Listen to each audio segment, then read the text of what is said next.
Well, the 4th of July is tomorrow. And it's a time for barbecues, parties, and of course, fireworks.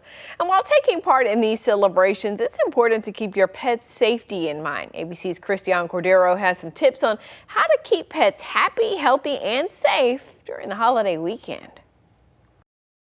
This 4th of July, Americans will hear the booms and whistles of independence, but it can be a scary time for pets who don't understand what's going on. Anything that's going to be different than what the pets are normally used to, especially things that have bright lights or loud sounds like fireworks, like parades, those are going to be pretty stressful for pets. As a pet parent, what can you do to keep your pets calm during the holiday festivities? First, create a quiet space. Bringing them inside, drawing the shades, maybe putting on the radio or, throwing on a movie to help drown out the festivities can really help animals manage their anxiety during what can be a pretty overwhelming time for them. If you plan to set off fireworks at home, clean up any trash or leftover materials before letting your pets back out. There are all sorts of chemicals, combustibles that make up fireworks, and you always want to make sure that those kinds of things are cleaned up so that way a pet who's let out the next day, maybe to run around the yard, doesn't inadvertently get into something that could really cause some serious health risks. The 4th of July is all about the barbecues, but when it comes to your pets, say no to scraps. Not everything that we typically associate with barbecues are pet safe. If you want to include your pet in that kind of celebration,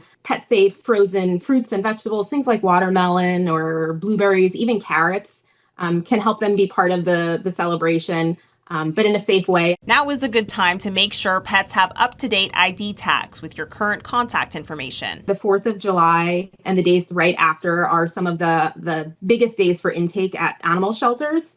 So making sure that pets have up-to-date ID tags, that their microchips are up-to-date, is going to be one of the best ways to make sure that if a pet goes missing, they're able to get back home as quickly as possible. For less stress, make arrangements ahead of time for your pets to be safe at home, rather than outside at a parade or fireworks display. It's really just about keeping pets calm and happy and giving them the quiet and space so they can get through the festivities that they don't really understand what's happening, so they don't have that context to be able to celebrate alongside us. Christian Cordero, ABC News, Washington.